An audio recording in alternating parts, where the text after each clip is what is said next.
Olá, sou o pastor Murilo e venho trazer uma mensagem de amor e de esperança para o teu coração. O tema de hoje, a semente germina secretamente.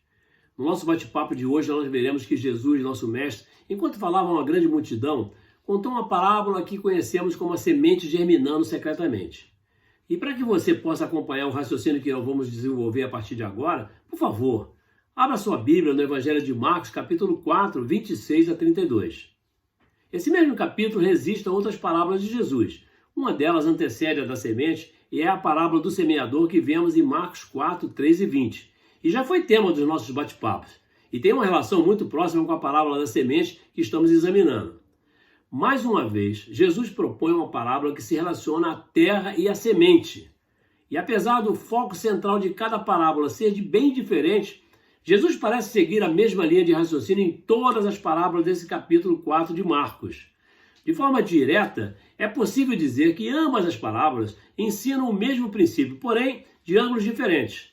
A parábola do semeador destaca a responsabilidade humana, isto é, a semente que cresceu e deu fruto foi aquela que, semeada pelo homem, caiu em um solo bom.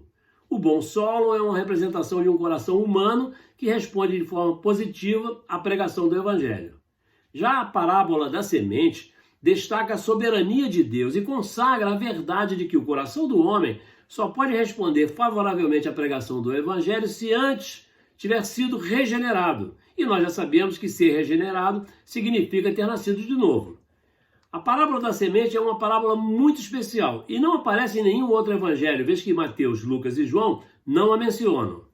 O Evangelho de Mateus apresenta as parábolas relacionadas ao reino e seu enfoque em geral é a situação da igreja e no que ela se tornaria.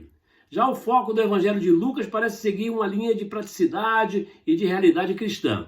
Em Lucas, por exemplo, é exposta a parábola do bom samaritano, que, tal como aqui agora examinando, só é narrada em Lucas capítulo 10, 25 a 37.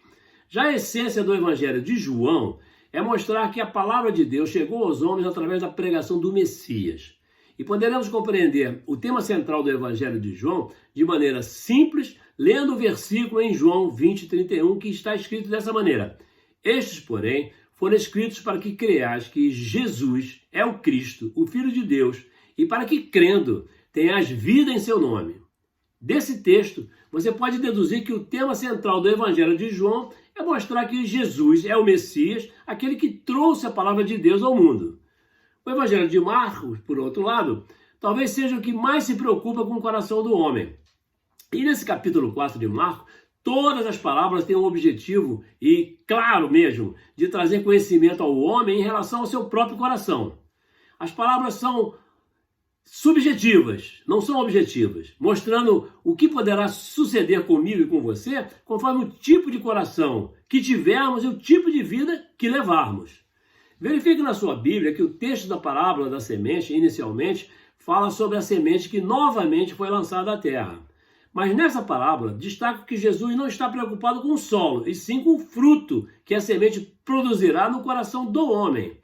Jesus relata que ao dormir e se levantar, o lavrador, se referindo a você e a mim, evidentemente, percebeu o crescimento da semente no coração dos homens, apesar de não poder explicar, nem conhecer, a forma como a semente se desenvolveu.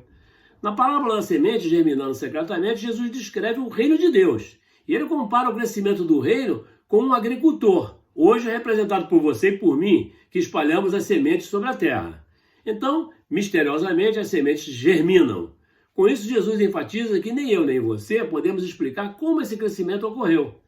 É possível descrever, documentar cientificamente e conhecer as etapas do processo de germinação. Porém, entender completamente esse processo, ninguém consegue. É o mistério da vida, é o mistério do crescimento do reino dos céus nessa terra. O homem tenta imitar artificialmente a germinação da semente, mas não consegue de fato reproduzir a vida. Jesus então ressalta que tudo o que o agricultor faz é confiar. Ele sabe que a semente germinará, crescerá, amadurecerá e por fim chegará o momento certo da colheita. Podemos notar esse mesmo princípio no reino de Deus. Não sabemos exatamente como explicar a germinação, o crescimento e a frutificação do evangelho no coração do homem. Esse desenvolvimento pertence somente a Deus. Sabemos apenas que ele ocorre de maneira perfeita, preparando o homem para o dia da colheita. O apóstolo Paulo, ao escrever aos Coríntios, compartilhou com eles essa mesma ideia quando ele disse: eu plantei, Apolo regou, mas o crescimento veio de Deus, como vemos em 1 Coríntios 3:6.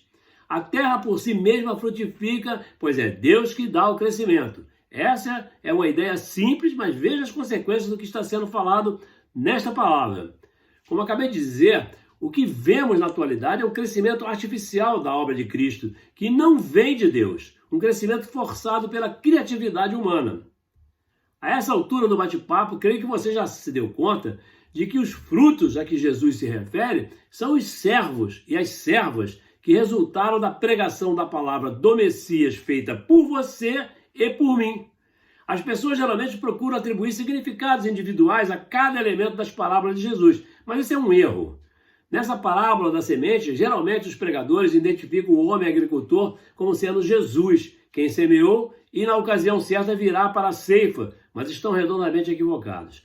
Claro que existem fundamentos bíblicos para tentar supor esse significado que esses irmãos adotaram. Um bom exemplo é a parábola do joio e do trigo, de Mateus 13:37. Nela, Jesus atribuiu a si mesmo o papel de semeador. O mesmo ocorre em Apocalipse 14, onde o Filho do Homem é descrito como tomando a foice e ceifando. O problema com a aplicação desse raciocínio na parábola da semente é que se Jesus for identificado como o agricultor dessa parábola, outros problemas insuperáveis ocorrerão. Como, por exemplo, supor que Jesus é o homem que dorme noite após noite e acorda dia após dia, sem ter controle algum sobre a germinação da semente.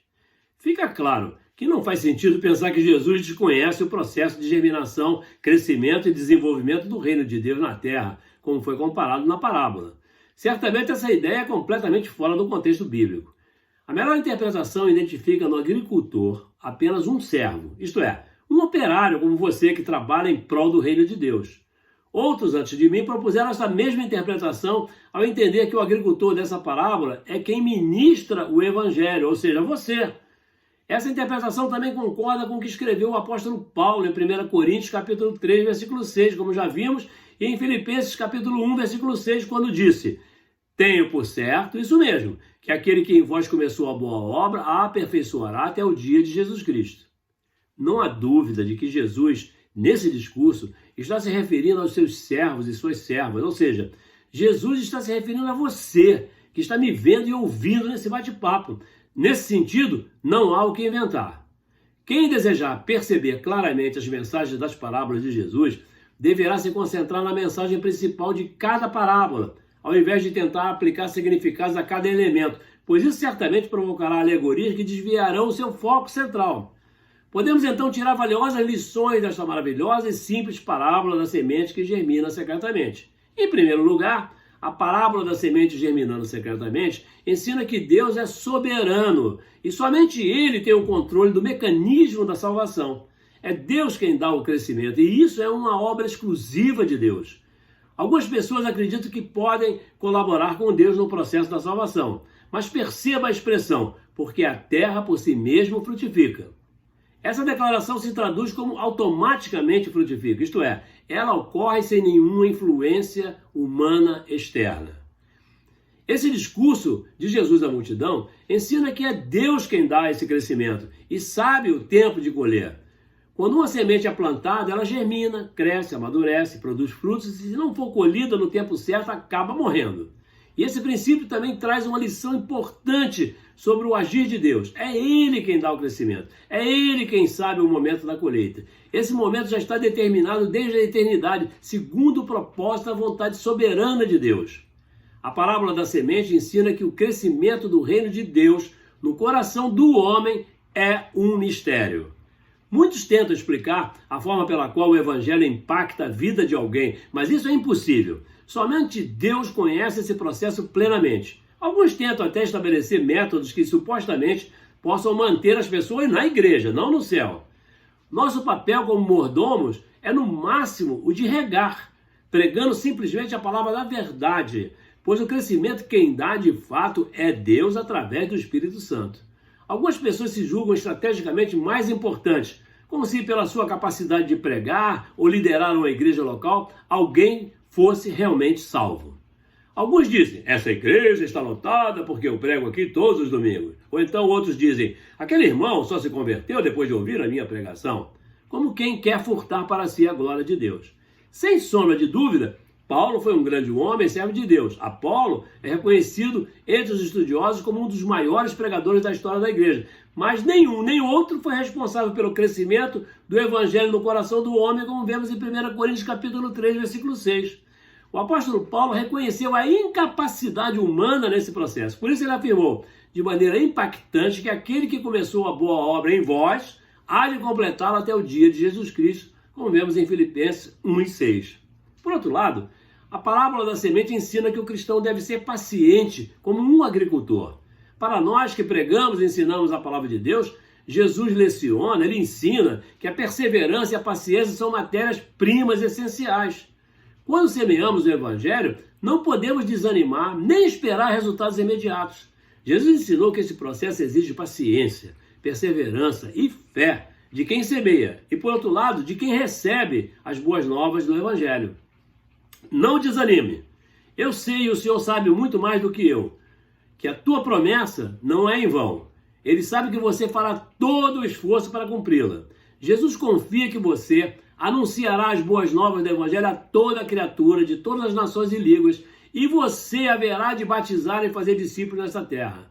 Mas não esqueça de que o crescimento do seu trabalho se dará segundo o agir do Espírito Santo nos corações dos homens com os quais você compartilhou a palavra da verdade.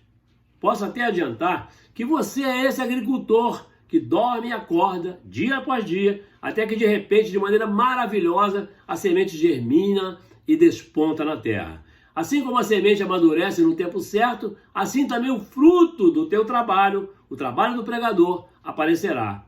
O significado e as lições dessa parábola de Jesus são fundamentais para instruir nossa caminhada, levando cada um a sua cruz após o nosso Mestre Jesus. Tende, pois, paciência, meus irmãos, até a vinda do Senhor. Vede o lavrador, ele aguarda o precioso fruto da terra e tem paciência até receber a chuva do outono ou da primavera. Tende também vós paciência e fortalecer os vossos corações, porque a vinda do Senhor está próxima, como está escrito em Tiago, capítulo 5, e versículos 7 e 8. E naquele dia será o dia da colheita, onde serão separados os bodes das ovelhas. Deus nos chamou para semear a palavra da verdade nos corações dos homens. Essa é a nossa tarefa. O crescimento do fruto desse trabalho cabe a Deus promover. Mas Jesus promete honrar o meu trabalho, o teu esforço e o meu, naquele dia da colheita, quando saberemos e usufruiremos o resultado do nosso trabalho. Nessa ocasião, eu e você poderemos repetir com Paulo: eu plantei, Apolo regou, mas Deus é quem fez crescer, como vemos em 1 Coríntios 3 e 6. Portanto, meus irmãos, sede firmes e constantes, sempre na obra do Senhor, sabendo que o vosso trabalho não é vão no Senhor, como vemos em 1 Coríntios, capítulo 15, 58. Concluindo, essa parábola nos mostra uma tremenda realidade.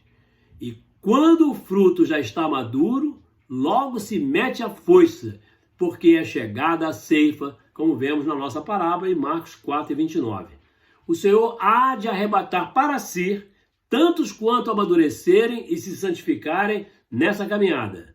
Jesus parece indicar este fato para nos alertar quanto ao crescimento espiritual daqueles para os quais pregamos a palavra da salvação. Assim, devemos travar uma luta diária para o nosso crescimento espiritual e dos demais servos que devemos cuidar e servir. Se você deseja crescer espiritualmente, eu lhe digo que não há um passo a passo, nem mesmo como fazer detalhado. Se alguém disser isso, não dê ouvidos. Nosso manual é a palavra de Deus, é a Bíblia Sagrada. Para crescer, será necessário nos humilharmos constantemente diante de Deus e buscá-lo em todo o tempo através da oração. A palavra é o nosso manual e a oração é o combustível que enche a nossa vasilha. Busque a revelação de Deus e não esqueça de examinar todas as coisas nas Escrituras Sagradas. Tudo que passar dela, jogue fora e queime. Pronto, nosso bate-papo fica por aqui. Deus te abençoe. Até amanhã às 18 horas. Graça e paz. Aleluias.